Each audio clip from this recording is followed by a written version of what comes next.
Alright, this is Tamika, aka Meek Dog. That's what everybody knows me as. You know, sometimes you have rotten ways, and I would like to have one on the computer or on YouTube just to let people know how I feel and how the average person may feel as well. Let's talk about number one. Number one is the educational system. Why are our teachers asking the parents to bring in 8 reams of paper for the students? Do you understand? I don't understand. Why don't the teachers get paid more than everybody else? They are the foundation of our youth, and we have them scrambling for money. They are the people who put our kids up on pedestals above their own so they can get an education. The parents these days, we don't care. We let our kids go to school and let the teachers raise the children. That ain't right. You understand? We got to get out there and be a part of this educational system. We can't let them fall by the wayside or give us a 501c talking about, do you need more time to do this? Does your child need more time to do that? But yet still all they really are trying to get is some extra money. Yeah, you got a couple of good teachers out there. You got a lot of good teachers out there, but do they get paid what they worth? I don't think so. Back to the teachers at hand. Then you got those teachers who just teach just to get the day over with. You see, those teachers really don't care. They tell you, Charlie, sit in that class. Make that D. As long as you pass it, I won't say nothing to you. I'll let you fall by the wayside and I won't pick you back up. I'll let you fall by the wayside, fall into a life of crime, jail, misery, whatever you think it should be. But that's how it goes down. Now I'm going to have to get off the teachers and get on the politicians. You're so busy trying to get Obama out of office that you're not even telling us what you're really going to do with this economy. What's going on with the unemployment? Because, excuse me, why I have a bachelor's degree in supervision management, a paralegal degree from an associate's degree. How come I can't get a job? You want to know why? You want to know why? I'll tell you why. I'm just like a whole bunch of other different people in this world. My sister-in-law got a medical degree, couldn't get a job in a medical field. Me, myself, I want to be a lawyer, and I will be someday. I have my own practice, whether it be in a paralegal, assisting people, divorces, wills, real estates, divorce closing, whatever you may think it is, that's what I do. You understand? But you go out here, you go into these offices, lawyers, attorneys, bankruptcy, criminal law, immigration, whatever it is you may think that is, and they tell you, oh, you need 6 years experience, 3 years experience, 5 years experience. Well, let me tell you what I did. I went and got some experience from the state attorney's office. Yes, I did. But you see, then I turned around and I thought, maybe I can get paid for the knowledge that I have, for the schooling that I went through. And then you understand, once you get that education, you got to make sure it's the right education, because let me tell you one thing, there's schools out there who will trick you. I got tricked. You go to school 1 day, 2 days, 2 years, and you think you're going to go ahead and transfer your credit so you can get your law degree from another school, but then you finally realize after that person isn't here anymore, no longer administered by that school, that your credits don't transfer at all. You might say, well, why didn't you look into it a little sooner? Well, you'd have to think that you did with the amount of money that the school took from you, the loans and the Pell Grants that you had to take out.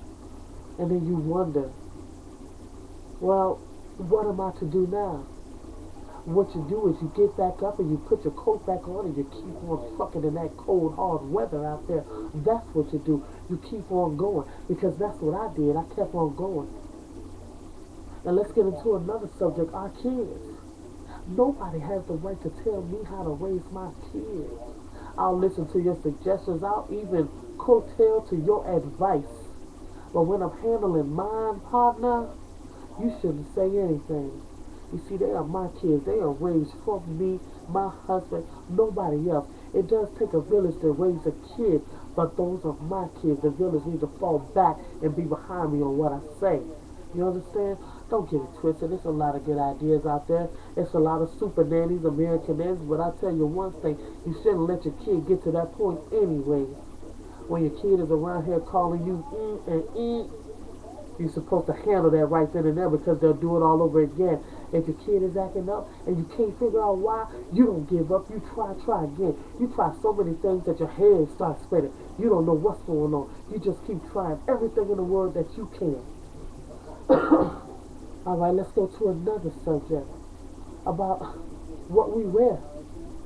All I have to say about that, if you look good, flaunt it, but make sure you leave something to the imagination, something to the eye, something to remember you by. Because at the end of the day, at the end of the night, if you let it all hang out, there's nothing else that we want to come back and see you for. You understand? All right, my last thing. The last thing only is this world today. How many of us are so selfish that we haven't even helped someone in the past year? Haven't even helped someone across the street, gave them a bill, gave them a t-shirt, gave them a few dollars. Because you look on the side of the road, you look in the middle of the highways and you think, why don't they just get a job? You look over there and you say, well, I work for myself, why can't they? You see, nobody knows anybody else's circumstances, so it's really none of our personal interest on why they're doing what they're doing. But it is of, the utmost high, because he said, I came to you and I knocked 3 times and you didn't let me in. You need to think about that before you go off and say, no, I don't have no money. Because you got to realize the money is not yours in the first place. It was given down from God. If he had put those things in history or jotted those things down in order as they wouldn't, you wouldn't have that either. So you got to realize before you turn your face and judge the book by its cover, you got to open it up and look and see what's within, because you'll never know. And by you never knowing, you'll always be closed-minded to a lot of different things, as this world is. And you see, to make this world a better place, we got to all come together and do for ourselves. We can't let the government do everything. The government, your city, state, nationality, you can't let them do everything. You got to feel like different people. You got to come together. You can't try to bring each other down. Everybody's spending life trying to bring each other down, but nobody want to keep each other up. And then when you do finally try to keep somebody up, they bring you down. Now, what type of bull is that? You give somebody a blessing, you tell them what's going down. You let them know. And then they bring you down and try to get over. It happens all the time. It happens to me. You see, I'm not mad at the world. I'm mad at myself for letting the world get to me. I'm mad at myself for letting this world idealize everything that around me. TV, billboards, people saying, everything. The media, everything. I do know one guy who says he hasn't watched TV in 15 years. I now know why. It's nothing on TV for me. It's nothing on TV for you. It's basically all hearsay. You can't even watch the news without it being wrong. That's exactly what television is. To tell a lie with your vision. You understand?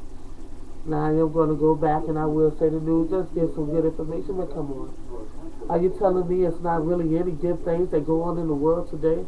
We got to have 11 o'clock news at 11 o'clock at night right before we go to bed, telling us every bad thing all over the world, and then 2 seconds of something good. You understand? That's not right. I think it should be 50-50. So people can get a better understanding of the world, of people, and see that there is a lot of good things that go. A lot of good things. So in closing, I just want to leave you YouTubers with this. My motto of everything in life, Facebook, Twitter, YouTube, whatever, is carpe diem. Live every day to the fullest and don't ever fall back. If you fall back down, get back up again. Smile. Because smile is what makes the world go round. When you're in pain, smile, baby. I'm telling you, we know people. It works. Do what you need to do. Don't wait for nothing to come to you, baby, because if you wait, it won't come. You got to go out there and make it happen, baby. Make it happen. And I'm going to leave you with that. Carpe diem, baby. Live every day to the fullest. Every day. And don't forget, baby, if you fall down, you get back up. A lot of times people won't help you up, but you got to try and get back up. And you got to do what you got to do. I'm out. Peace, love, and hair grease, y'all.